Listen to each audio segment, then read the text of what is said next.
I guess I want to be crystal clear about one thing. I didn't use any racial slurs, no hate speech. I mean, none of that stuff at the game. Ryan Kennedy is coming for everything Metcalf has worked for. He just filed a $100 million lawsuit against DK Metcalf. The NFL found zero evidence he used any slurs, but Metcalf grabbed him anyway. Now the Steelers star could lose everything.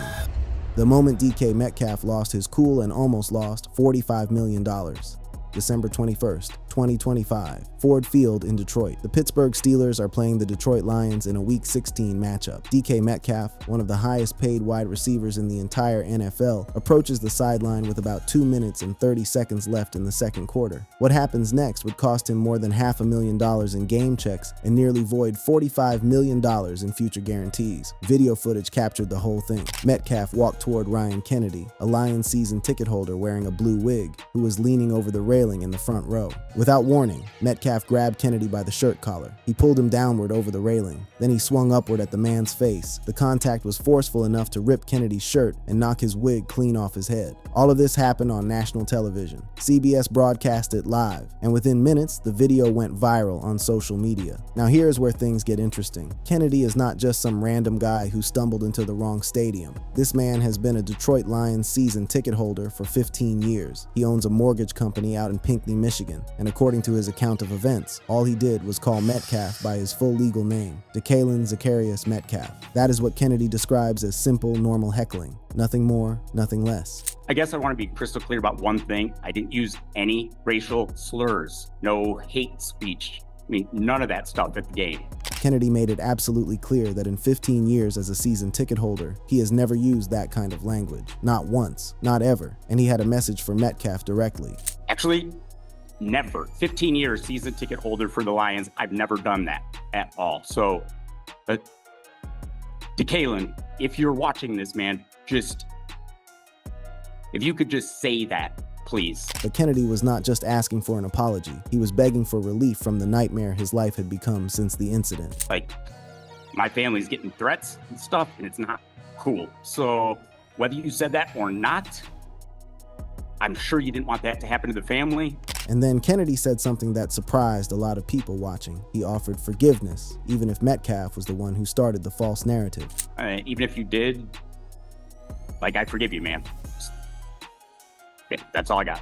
Go Lions. But Metcalf's side tells a completely different story. Sources close to the wide receiver claim that Kennedy used the N-word directed at Metcalf and called his mother the C-word. According to these sources, Kennedy said something that, and I quote, "We both know you do not call a black man. That is the justification Metcalf's camp put forward for why he reacted the way he did." The NFL did not waste any time. They launched an investigation into the incident. They reviewed video footage, audio recordings, and witness statements from field personnel, police officers nearby, and surrounding fans. You know what they found? Nothing. Absolutely nothing to support Metcalf's claims that any racial slurs were used. Zero evidence. Not a single witness corroborated the story that Kennedy used hate speech of any kind. The NFL suspended Metcalf for 2 games for conduct detrimental to the league. He appealed the suspension. It was upheld. That suspension directly cost him $555,556 in game checks. That breaks down to roughly $277,000 per game. For grabbing a fan's shirt, for losing his temper, for believing something that apparently never happened. But here is where the financial damage almost became catastrophic. Metcalf signed a 4-year, $132 million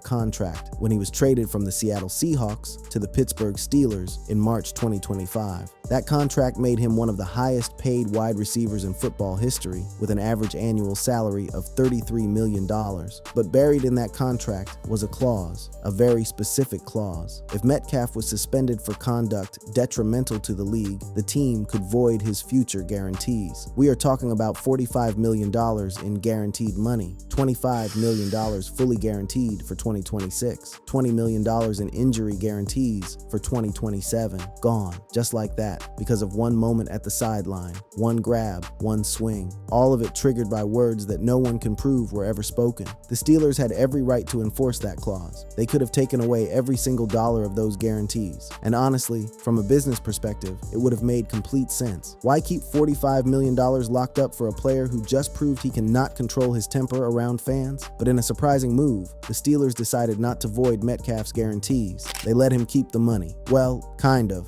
The guarantees are still technically active, but they remain at risk if Metcalf has any further issues. It is like being on probation. One more slip up, one more incident, and all that money could disappear. Here is what gets me though. Right after Metcalf grabbed Kennedy, Kennedy turned to nearby fans and said, "That was the goal, baby." Now, some people interpreted that as Kennedy admitting he intentionally provoked Metcalf to get a reaction. Maybe he wanted to get the player ejected. Maybe he wanted publicity. Kennedy's legal team says he was just in shock after being grabbed, but that statement certainly does not help his case when it comes to proving he was an innocent bystander. And here is something else that makes this whole situation even more complicated. This was not the first time Metcalf had issues with Kennedy at Ford Field. Back in 2024, when Metcalf was still playing for the Seattle Seahawks, he reportedly complained about Kennedy's behavior to team security. The Seahawks played the Lions multiple times between 2022 and 2024. According to sources close to Metcalf, Kennedy had been, quote, stalking and targeting him across multiple seasons. Yet despite those prior complaints, Kennedy was still allowed front row access during the December 2025 game. That raises serious questions about Ford Field security protocols. Kennedy was never ejected from the game. Security investigated and found no code of conduct violation. He was allowed to stay for the entire remainder of the contest. Meanwhile, Metcalf finished the game, avoided reporters afterward, and watched his financial security hang in the balance for days until the Steelers made their decision. The comparisons to the malice at the Palace started immediately. Fans on social media called it a generational bag fumble. Some said Metcalf deserved every bit of the suspension. Others defended him, saying fans cross lines all the time and players should not have to tolerate abuse. The debate raged across Reddit, across Twitter, across every sports podcast in America. But while everyone was arguing about whether Metcalf was right or wrong, Ryan Kennedy was preparing something that would change everything. The $100 million lawsuit that names 7 defendants. On February 3, 2026, Ryan Kennedy walked into Wayne County Circuit Court and filed a lawsuit that shocked the entire NFL. He is seeking $100 million in damages. $100 million for a shirt grab and some false accusations. But before you dismiss this as ridiculous, let me break down exactly who he is suing and why. The lawsuit names 7 defendants. DK Metcalf is named for assault, battery, and originating the false claims about racial slurs. The Pittsburgh Steelers are named for their role in the incident and any statements made afterward. Chad Okosinko Johnson is named for repeating the slur allegations on a podcast. Shannon Sharp's Shay Shay Media LLC is named for the same reason. All Time Sports LLC, which does business as The Volume and produces the podcast, is also named. And finally, Ford Field Management LLC is named for allegedly failing to provide adequate security. The lawsuit includes 9 separate counts: assault and battery from the physical contact, 2 counts of defamation for the slur allegations, negligence claims against multiple defendants, and intentional infliction of emotional distress. Kennedy's attorneys are demanding a full public retraction and correction from Johnson and Sharp's company on top of the monetary damages. Now let me explain how the defamation claims became such a central part of this lawsuit. The day after the incident, December 22nd, 2025, Shannon Sharp and Chad Johnson discussed what happened on their Nightcap podcast. Johnson stated on air that he heard from a reliable source who wears number 4 that Kennedy used the N-word and the C-word toward Metcalf's mother.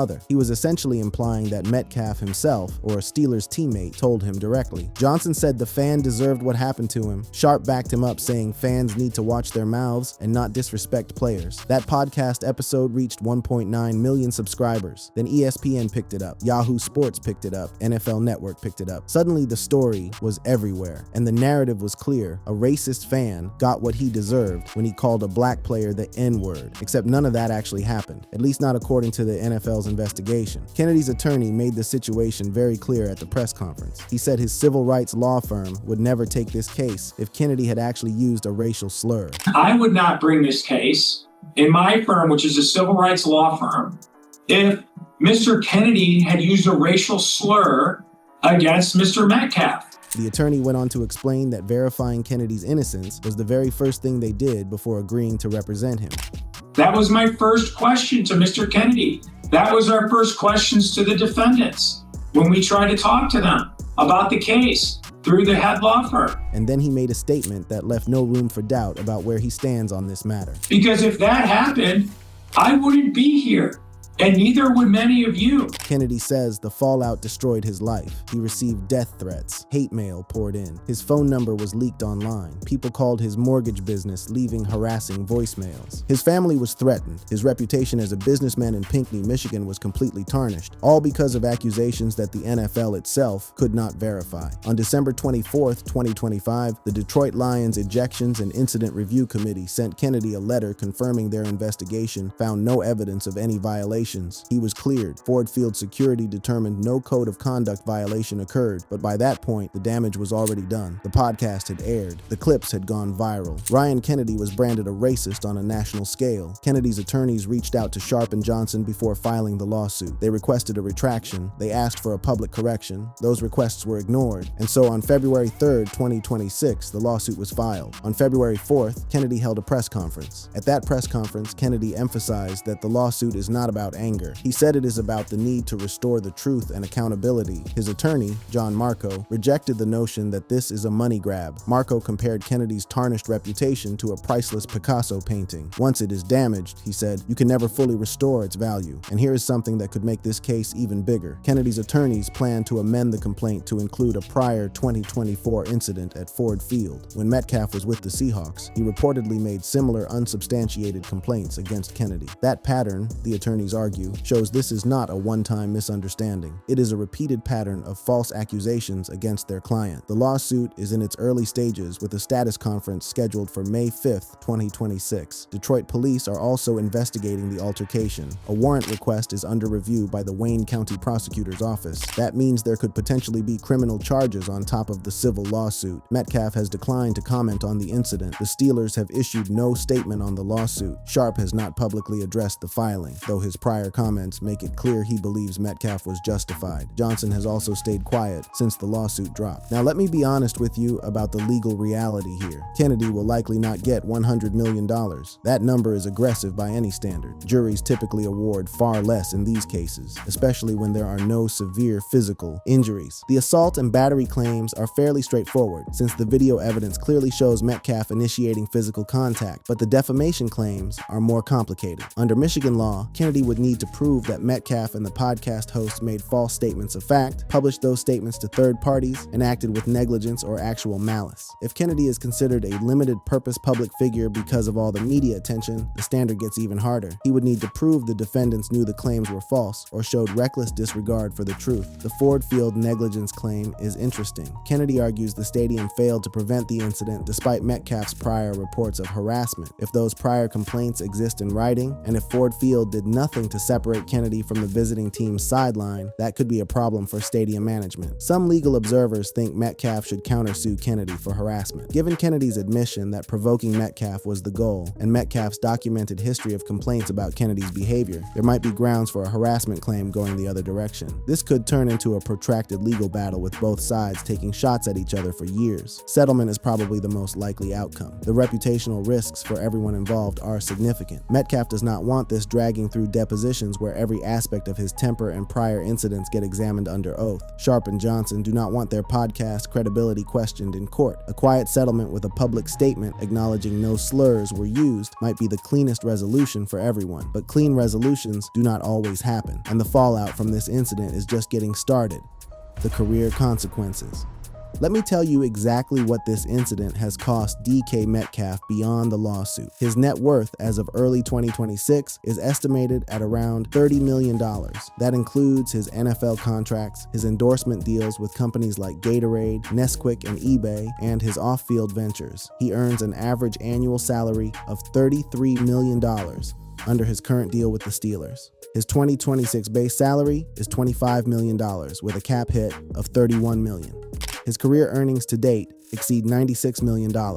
So when the headline says DK Metcalf is going broke, let me be clear, he is not actually going broke. The man has generational wealth secured, but what he did lose is financial security. Those $45 million in guarantees that the Steelers chose not to void are still hanging over his head like a sword. One more incident, one more suspension, and that money disappears. The 2-game suspension meant Metcalf missed the final 2 regular season games. He returned for the wild card round and contributed to the Steelers' playoff push, but the incident occurred during a critical stretch of the season. The AFC North race was tight. The Steelers needed every weapon they could get, and their star wide receiver was sitting at home because he could not ignore a heckler. This was not Metcalf's first brush with on-field controversy either.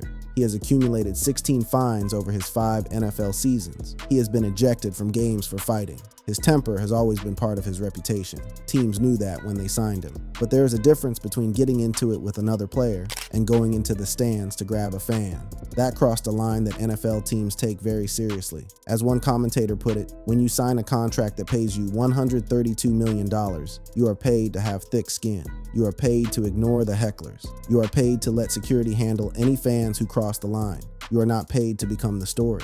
And Metcalf absolutely became the story. The public reaction has been completely divided. On Reddit, some fans are calling the lawsuit justified. One user wrote that if Kennedy is truthful, he should sue them to high heaven for claiming racial abuse. Another called out Metcalf for his history of fines and said his reaction was a temper tantrum that cost him $45 million. But other fans are firmly on Metcalf's side.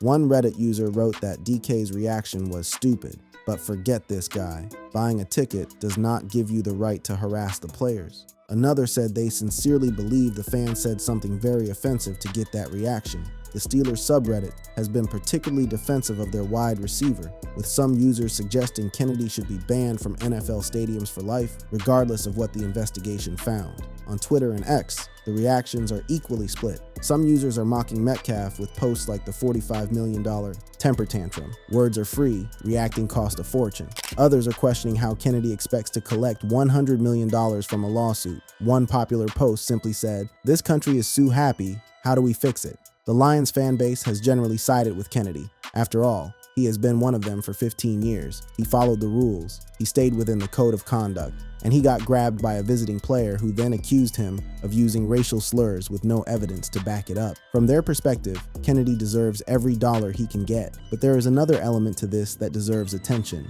Cam Newton weighed in on the suspension, calling it a tough lesson in controlling emotions. The former MVP pointed out that players face provocation constantly. Learning to walk away is part of the job. When you react physically, you lose. Every single time. Metcalf lost $500,000 in game checks and nearly lost $45 million more. That is what losing looks like in the NFL. Shannon Sharpe has been the most vocal defender of Metcalf. On a later episode of Nightcap reacting to the Steelers' decision not to void the guarantees, Sharpe expressed outrage at the Lions and NFL for what he called a fake investigation. He suggested Metcalf should actually sue the NFL and Lions, arguing the lack of a proper investigation led to the unfair suspension. Sharpe maintains that players should not have to tolerate abuse from fans, and that Metcalf was justified in his response. Kennedy's attorney had something to say about the idea that heckling justifies physical assault. When a reporter pressed him about what Kennedy said to provoke Metcalf, the attorney pushed back hard. That's like a wife abuser who says, "Why did you make me beat you? Why did you have to make me angry and beat you?" The attorney was not finished. He made it clear that blaming the victim is not an acceptable defense in this case. That's what you're saying. I think that's an absurd premise. Okay? Go ask Mr. Metcalf why he lost his cool on the field, not against other players and play harder, but against a fan in front of everybody and assaulted and battered him. And then the attorney shut down that entire line of questioning with one final statement. Go ask him. Don't make a false premise. That's very dangerous, and that's excusing assaultive behavior. That's excusing defamatory behavior. And that's like a woman being blamed for her husband beating her because who said, why do you make me angry? So, okay, we're done with that question. This case now raises larger questions about fan conduct at NFL games. Some observers are calling for stricter enforcement of fan behavior policies. Others say the problem is players who cannot handle basic heckling. The truth probably lies somewhere in the middle. Fans should not be allowed to harass players relentlessly without consequences, but players also cannot take matters into their own hands when they feel disrespected. The historical parallels are interesting. This incident drew immediate comparisons to the malice at the Das Palace. That 2004 brawl between the Pacers and Pistons, when Ron Artest went into the stands after a fan threw a drink at him, resulted in massive suspensions and forever changed how the NBA handles fan-player interactions. The NFL has generally avoided incidents on that scale, but the Metcalf situation shows how quickly things can escalate when a player decides to confront a fan directly. There have been other NFL player-fan incidents in recent memory. Lamar Jackson shoved a Bills fan who slapped his helmet during a touchdown celebration in September 2025, but Jackson apologized afterward and faced no league discipline. The fan was ejected and banned. That is typically how these situations resolve. The player walks away. Security handles the fan. Everyone moves on. Metcalf did not walk away, and now he is facing the consequences. At 28 years old, Metcalf is in the prime of his NFL career.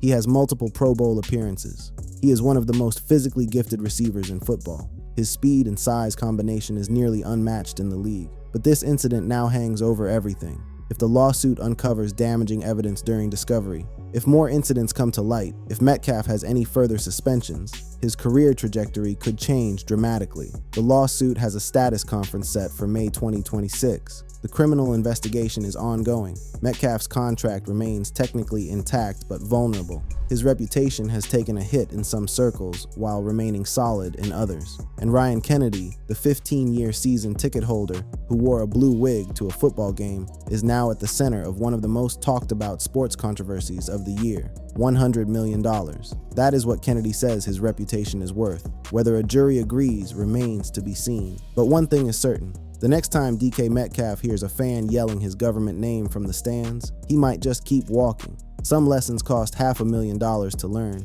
Others cost much, much more.